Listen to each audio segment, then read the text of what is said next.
Hello everyone, आज का जो हमारा वीडियो है वो है trip to Vaishno Devi after lockdown. Mata Vaishno Devi Reasi district के कटरा में है। इस वीडियो में मैं आपको बतलाऊंगी कि हमने कोरोना काल में वहां पर विजिट कैसे की। माता वैष्णो देवी जाने के लिए हमने ऑनलाइन वंदे भारत की टिकट्स बुक की, जो कि हमने नई दिल्ली से पकड़ी। यह ट्रेन नई दिल्ली से चलकर कटरा पर ख़त्म होती है।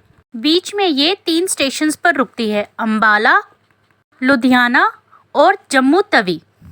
उनका टाइमिंग सिर्फ 2-2 मिनट का है।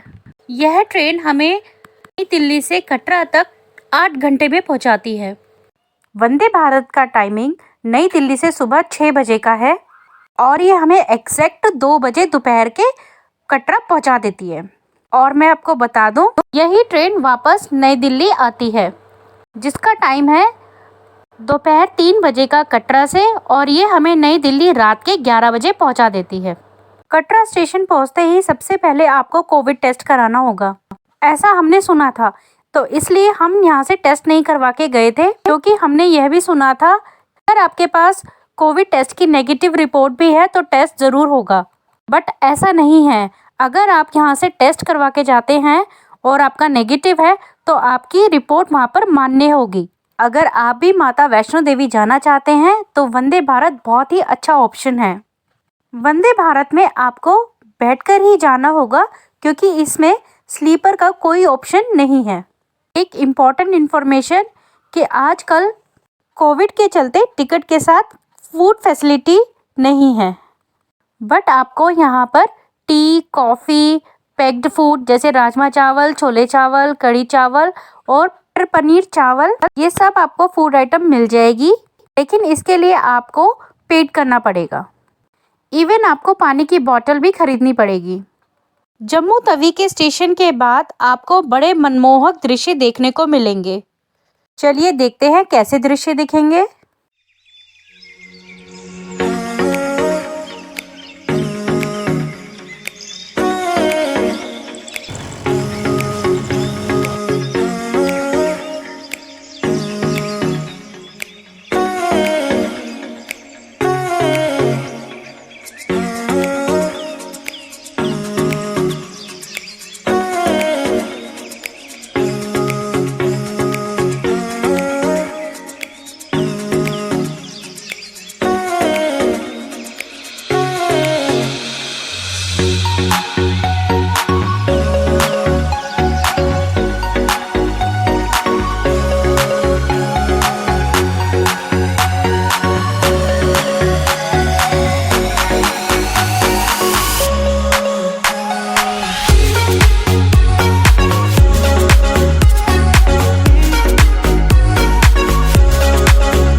अब देखते हैं कि इस ट्रेन में क्या क्या फैसिलिटीज़ दी गई है। सबसे पहले आप देखिए इसकी विंडो कैसी है।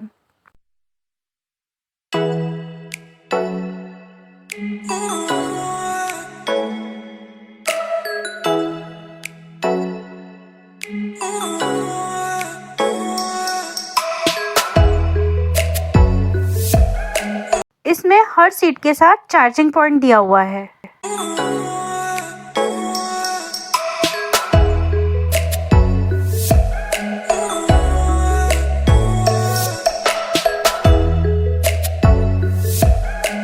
बटन प्रेस करते ही आप सीट को आगे पीछे एडजस्ट कर सकते हैं, और यहाँ इस पर आप कोई भी चीज़ इजीली प्लेस कर सकते हैं।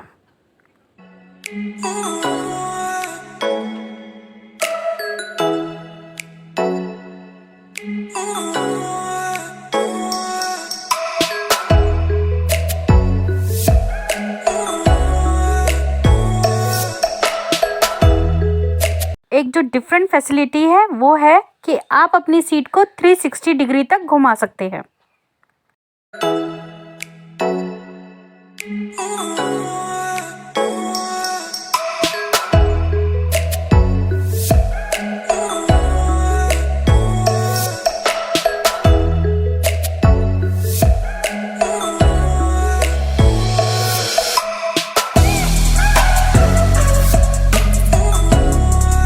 देखिए खाने का सामान कुछ इस तरीके से आता है जिसके लिए आपको पेड करना होगा और ये पैक्ड फूड परचेज करने पड़ेंगे। अब हम पहुंच गए हैं कटरा स्टेशन। ट्रेन से उतरते ही हमें 2 क्यू दिखाई दी। पहली क्यू है कोविड टेस्ट कराने के लिए और दूसरी जिनके पास ऑलरेडी कोविड नेगेटिव की रिपोर्ट्स हैं अलोंग विथ आधार कार्ड। हम चारों की रिपोर्ट ही नेगेटिव आई है और हमें ग्रीन सिग्नल मिल गया है माता वैष्णो देवी जाने का। एक मोस्ट इम्पॉर्टेंट बात, जम्मू में प्रीपेड सिम नहीं चलेगी, आपको पोस्टपेड सिम लेनी पड़ेगी। स्टेशन से निकलते ही आपको काफी सारे ऑटो स्टैंड पे मिलेंगे जो कि आपको होटल तक या फिर बाणगंगा तक इजीली पहुंचा देंगे। अब हम आगे अपने सफर की ओर बढ़ते हैं कटरा स्टेशन को छोड़ते हुए। हम कटरा में नहीं रुके थे कि कटरा से आधा पौना घंटे की दूरी पर रुके थे क्योंकि हमें कुछ और जगह भी एक्सप्लोर करनी थी। अब आपको जो जगह दिखाई देगी नीचे की तरफ वो है नौ देवी माता मंदिर। देखिए नीचे की तरफ आपको दिख रहा है, यही है नौ देवी माता मंदिर जो हम आपको आगे दिखाएंगे। हम अपनी माता वैष्णो देवी की चढ़ाई शुरू कर रहे हैं। हमने इस जगह से सुबह 9 बजे चढ़ाई शुरू की थी और हम इसी जगह पे शाम 7 बजे तक माता के दर्शन कर कर आ गए थे, यानी हमें कुल समय लगा 10 घंटे का। चलिए शुरू करते हैं यात्रा। अर्धकुंवारी तक हमने पैदल चढ़ाई की थी। चढ़ाई करते वक्त हमें ऐसा लग रहा था कि हम बादलों के बीच में हैं। चढ़ाई करते वक्त हमने यहाँ से पानी पिया था जिसका स्वाद बहुत ही निराला और पानी बिल्कुल शीतल जल की तरह लग रहा था। चढ़ाई करते वक्त ये सबसे पहला मंदिर पड़ा जिसके दर्शन आप भी कीजिए। और आगे आ रही है ये टी सीरीज़ की काफ़ी बड़ी शॉप जहाँ से आप भजन की सीडी वगैरह ले सकते हैं। टी सीरीज़ की शॉप के सामने ही टी सीरीज़ का भंडारा भी होता है, जहाँ अभी भी टी सीरीज़ की शॉप के सामने ही लंगर भी होता है जो दोपहर के लंच के टाइम और शाम को 7 बजे होता है। अब आगे आने वाला है स्नान घाट। देखिए आगे स्नान घाट। स्नान घाट दोनों ही तरफ है, लेफ्ट साइड भी और राइट साइड भी। देखिए, हैव अ लुक।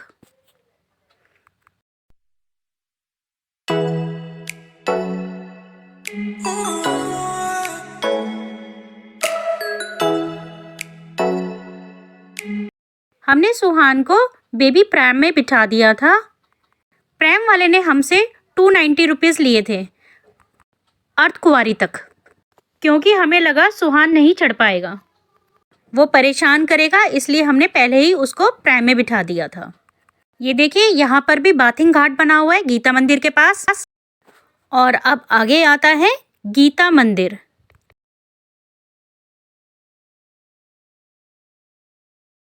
और देखिए यहाँ पर एक और मंदिर। चढ़ाई करते वक्त शाम को उतरते हुए ये मंदिर बहुत ही सुंदर दिखाई दे रहा था। इसकी जो लाइटनिंग है वो बहुत ही आकर्षित लग रही थी। बाहर जो ये मूर्तियाँ बनी हुई है ये भी बहुत सुंदर दिखाई दे रही थी। अब आ गया है माता के चरण पादुका का मंदिर। मंदिर के अंदर कैमरा या मोबाइल ले जाना मना होता है और खुद को भी अच्छा नहीं लगता मंदिर के अंदर रिकॉर्डिंग करना, इसलिए मैं आपको मंदिर के अंदर से दर्शन नहीं करवा पा रही हूँ। हम माता वैष्णो देवी के मंदिर 9 साल बाद आ रहे हैं। 9 साल में काफ़ी बदलाव आ चुका है और काफ़ी सारी फैसिलिटीज़ भी बढ़ गई हैं। रास्ते में हम 5 मिनट के लिए रुके और अपने हाथ सैनिटाइज करके हमने कुछ फ्रूट्स वगैरह खाए और नज़ारों का आनंद उठाया। आप भी देखिए कैसे कैसे नज़ारे दिखाई दे रहे थे यहाँ से। देखिए लग रहे हैं ना कितने मनमोहक दृश्य। बादलों का नज़ारा तो देखते ही बन रहा था। हमें लग रहा था कि हमें रास्ते में या ऊपर भवन पर बारिश या फिर स्नो मिलेगी, बट ऐसा नहीं हुआ। मौसम वाकई में बहुत ही अच्छा था। यहाँ पर आपको बंदर से सचेत रहना पड़ेगा। अर्धकुंवारी से पहले ही एक और दूसरा रास्ता जाता है भवन को, जहाँ से आपको बैटरी वैन मिलेगी कुछ इस तरह की। इसका जाने का फेयर है 350 के अराउंड और आने का है 240 या 250 के अराउंड। ये बैटरी वैन सिर्फ 15 या 20 मिनट लेती है। आपका आधा रास्ता कवर हो जाएगा। हम भी आधे रास्ते ये बैटरी वैन से ही गए। बच्चे छोटे हैं, परेशान करेंगे, इसलिए हमें इस यात्रा के दौरान जरा सी भी परेशानी नहीं हुई। आपको ये नीले नीले शेड्स दिखाई दे रहे हैं, ये एक और रास्ता है नीचे से ही, लेकिन ये थोड़ा लंबा है, ये 2-3 किलोमीटर एक्स्ट्रा है। मैं आपको सजेस्ट करूँगी जिस तरीके से हम आए हैं, अगर आप भी यही रूट और यही तरीका लेंगे तो आपको भी कोई परेशानी नहीं होगी माता के दर्शन के लिए। अब हम पहुंच गए हैं भवन की ओर। का नज़ारा तो बहुत ही अद्भुत था और मज़ेदार भी, और ऐसा लग रहा था कि हम माता के बिल्कुल पास हैं। आप भवन पर पहले ही बुकिंग करा के आ सकते हैं, या फिर यहाँ पे आपको बहुत सारी फैसिलिटी मिली हुई है, जैसे डोरमेट्री। हमने भी डोरमेट्री यूज़ की, वो शॉर्ट टाइम के लिए होती है। डोरमेट्री कुछ इस तरीके से है, डोरमेट्री में पर बेड का किराया है 140 रुपीज़। आप ये फैसिलिटी लेके नहा सकते हैं, कपड़े चेंज कर सकते हैं, और आपको पानी भी यहाँ पर गर्म मिलेगा। डोरमेट्री की फैसिलिटी हमने पार्वती भवन से ली। मैं आपको दिखाती हूँ कि यहाँ पर आपको किस तरह से फैसिलिटीज़ मिलेगी। देखिए,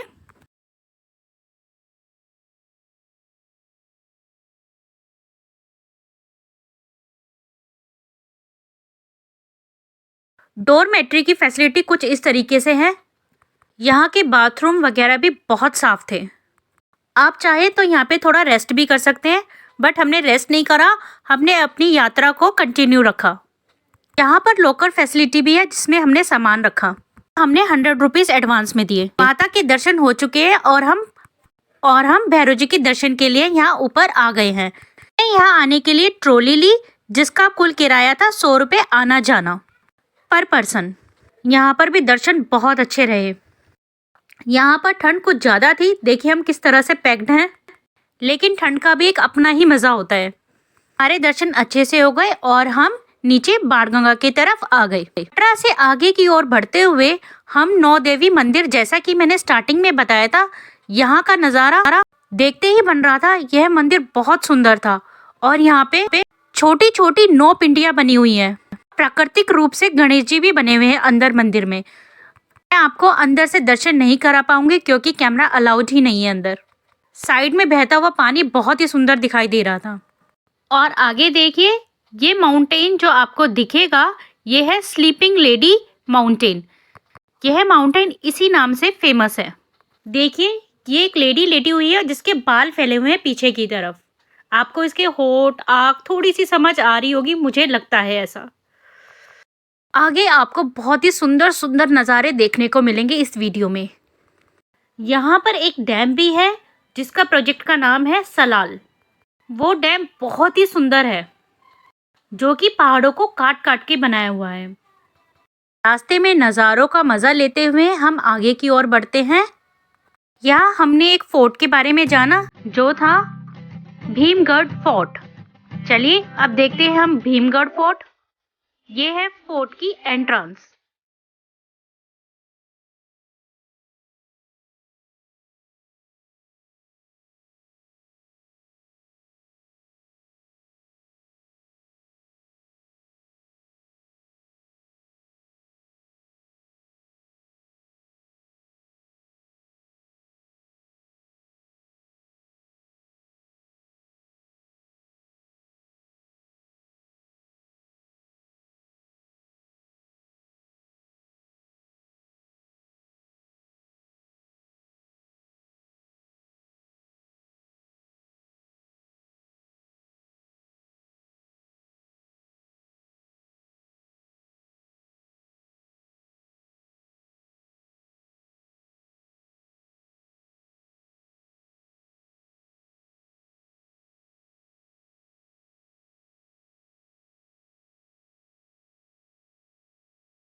फोर्ट में लेफ्ट साइड और राइट साइड मूर्तियां होती है, जो कहते हैं कि इसकी प्रोटेक्शन करती है, यानी कि किले की प्रोटेक्शन करती है। और ये है वाटर स्टोरेज, जहाँ की बारिश का पानी इकट्ठा होता है और होता था उस टाइम भी।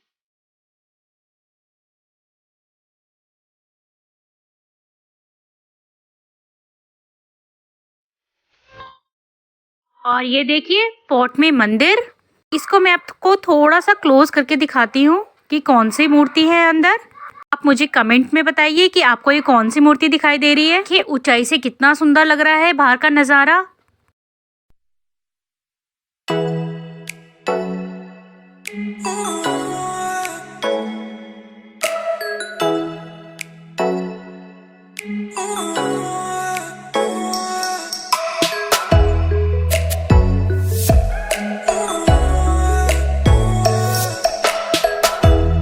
मेरी आप सबसे एक रिक्वेस्ट है, प्लीज़ आप अगर कोई हिस्टोरिक जगह जाते हैं तो प्लीज़ वहाँ की दीवारों को गंदा ना कीजिए। देखिए यहाँ पर जो आए लोगों ने देखिए किस तरह से दीवारों को गंदा किया हुआ है। अपने नाम लिखे हुए हैं, सरनेम लिखे हैं और पता नहीं क्या क्या लिखा हुआ है दीवारों पर। देखिए आप लोग भी देखिए कितनी गंदी लग रही है दीवारें। अब हम चलते हैं यहाँ की छत पर और ऊपर से देखते हैं यहाँ के भव्य और सुंदर नज़ारे। ये देखिए कितने सारे तोते बैठे हुए हैं। फोटोग्राफी के लिए बहुत ही अच्छी जगह थी और हमको लगभग यहाँ से पूरा शहर दिखाई दे रहा था। अब मैं आपको जो मैंने डैम की बात की थी वो डैम दिखाती हूँ। ये है सलाल डैम जो कि 1987 में बनकर कंप्लीट हुआ था।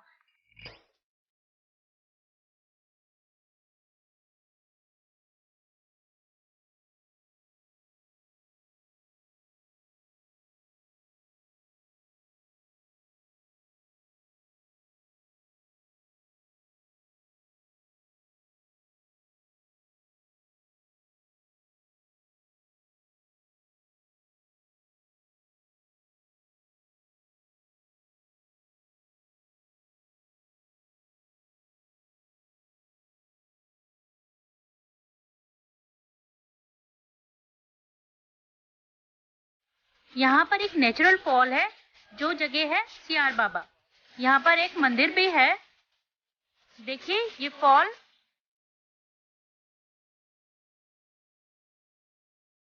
चलिए पास से देखते हैं ये फॉल।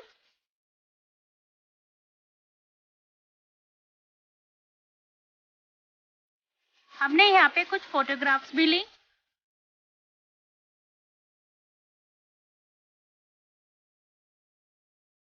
मंदिर के पास ही एक टी स्टॉल भी है जहाँ पे आपको चाय, पकौड़े, समोसे भी मिल जाएंगे। इस पहाड़ पर काफी सारी छोटी छोटी गुफाएं भी हैं जिनमें मंदिर बने हुए हैं। हम एक गुफा में भी गए जहाँ पर एक शिवजी जी का मंदिर बना हुआ है। देखिए जगह जगह पानी रिस रहा था, लेकिन इस एडवेंचर में रियली बहुत मजा आया।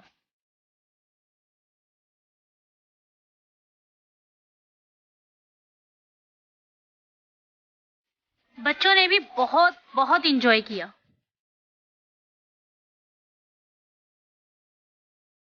आगे आप ये ब्रिज देखेंगे, ये है रोडू ब्रिज। अभी ये अंडर कंस्ट्रक्शन है। और ये है सुला पार्क जो कि बहुत ही सुंदर पार्क था।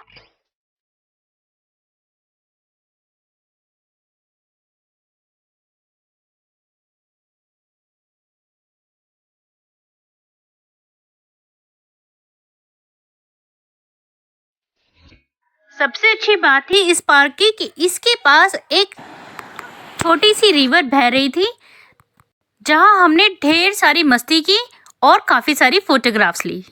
यह हमारा लास्ट डेस्टिनेशन था। अब वापस हम वंदे भारत से न्यू दिल्ली आ गए और अपने घर की तरफ बढ़ गए। रियली ये ट्रिप जो था ये बहुत ही यादगार ट्रिप था हमारे लिए और बच्चों के लिए भी। होप आपको मेरा ये वीडियो ज़रूर पसंद आया होगा, तो प्लीज़ इसे लाइक, शेयर और सब्सक्राइब कीजिए। और हाँ, प्लीज़ बेल आइकन ज़रूर प्रेस कीजिएगा कि आपको मेरी नेक्स्ट वीडियो की नोटिफिकेशन मिल सके। माता दी।